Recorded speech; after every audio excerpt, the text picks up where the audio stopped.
What is up, guys? Pine About Beer Reviews back here again with you today for another one, and this one that I have here today is one that I almost just dropped, and one that I thought I did before, but apparently not. I've only done one beer from this brewery before, it being their pub ale, I believe, which I haven't seen that one anywhere anymore. But I got a couple of them from this brewery this weekend. This one is the Tallgrass's 8-bit pale ale in a 12-ounce can. Now I've only ever seen it in the tall 16-ounce orange can with the same kind of like Pac-Man-esque, 8-bit looking character on there. This is the first time I've seen it in a 12-ounce can, so I had to pick it up. Haven't had it in a while actually either, but I have had it before, actually several times, if not more. I do really like it as a good, bright kind of tropical-like sort of pale ale. It's really nice. It has a good bite. It has a good hop bite to it. So yeah, I went ahead and picked it up. It gets 86 on Beer Advocate, which is a very good score. The bros have not looked at it, and it gets a 3.6 on Untapped. Believe that it is. Let me see if there's the 5.2% ABV. No bitterness units on here, but I do recall it being quite bitter. Bursting with complex flavors, 8-bit is channeled through the hop rocket, which is, I don't believe that I've seen that described on here before. As you can see on the towards the lip of the can there, hop rocketed pale ale. Don't believe that was on the 16-ounce cans.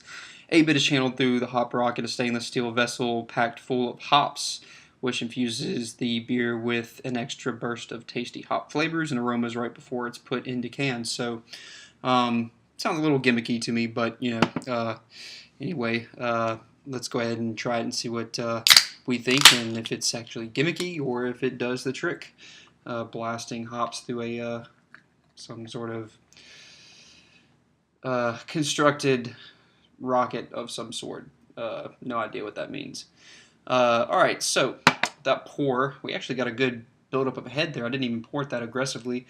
3 fingers of sudsy, pretty much white, just pure white head, as you can see there. A little bit more golden in color that I'm seeing. It looks almost kind of like a straw color for you there.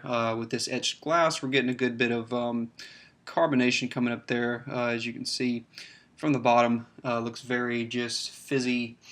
Head looks like it's also a little bit slick, a little slippery, so it might just fall off the side of the glass pretty much, not really stick around for very long. With a little bit of, it's got a little bit of haze to it as well. Let's go ahead and go for the aroma on this one.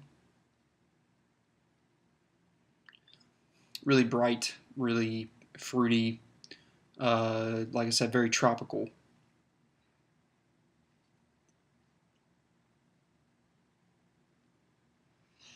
And fairly grassy, but then you also have a bit of a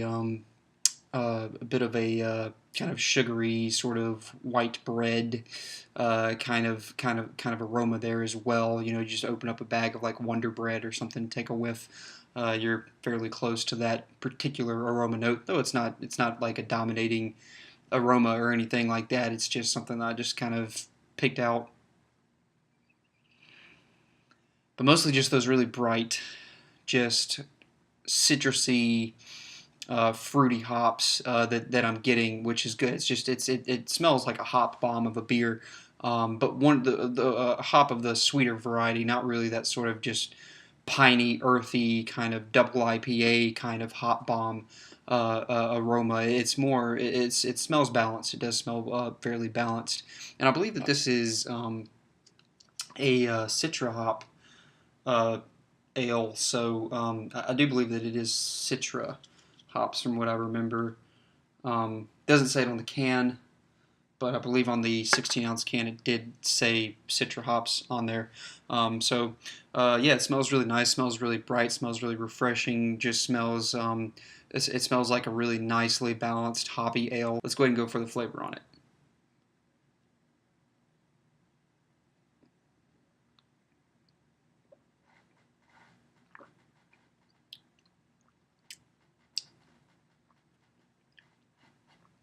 Yeah, really bright, really juicy. Bit of malt on the back end for sure. A little bit of grassiness on the back end. Sweet on the front. Like I said, with that sort of sweet, sort of tangerine, sort of not tangerine, like it doesn't taste like a tangerine pale ale, but it has that sort of like, as opposed to like a regular orange or a tangerine, it has kind of more of a tangerine sweetness to it.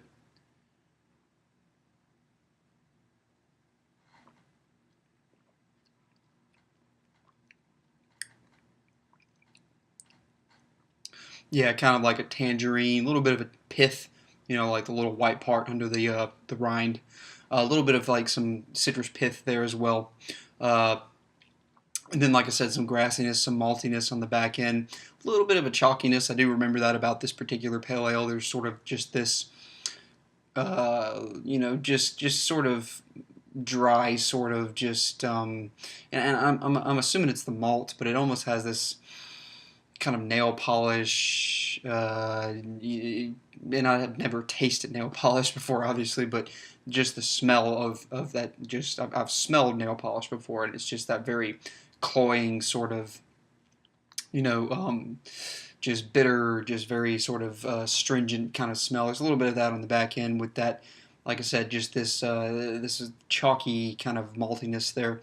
But that's really the only downside to it in terms of the flavor. Like I said, otherwise it's just a very just bright, juicy, hopped pale ale. It's really nice. Mouthfeel is medium, which is also good because the ale itself looks a little hazy. But like I said, it's fairly clear, and you can kind of see that and kind of see right through the uh, glass, besides the condensation there and everything that's building up. Kind of see right through the glass. You can see a little of the haze, but you can kind of still make out the posters and stuff like that in the background. Um, but it's got that medium body to it, which is really nice, despite its appearance of looking very filtered and light. It is not a light-bodied ale at all. A little bit of a dry finish too, even though it is that 5.2% ABV. And like I said, I think that's because of that sort of nail polish type of thing going on with it. I think it's probably the citrus hops kind of biting back, at the back of the palate. So I think that's sort of the whole situation with the flavor profile there. Carbonation is pretty good. Feeling it, starting to feel it in this region now, building up. And as you can see, the head's basically kind of died down, but it's a nice little cap on the top of the actual body there. So I mean, overall for this pale ale, I've always really liked it. Just a really refreshing, at the same time, nicely bodied pale ale that I've always really enjoyed, especially if I just want a good kind of, like I said, I keep saying it, and I don't mean to be redundant, but bright, juicy, kind of hoppy ale, really refreshing pale ale for sure, and one that I recommend trying out. If you see now in these yellow and black 12-ounce cans, which is very nice, very cool that they're putting them out with this. I notice a lot of breweries are starting to do that now. If they've had their brews in 16-ounce cans, they're now starting to put them into 12-ounce cans, or if they've had them in bottles, mostly they're starting to put them in cans. Case in point, like Bell's Brewery with their Two Hearted Ale has gone from a bottle, and now it's also in a little 12-ounce can too. So really cool, and I definitely recommend trying it out one more time with the can, just so I can get a thumbnail there too.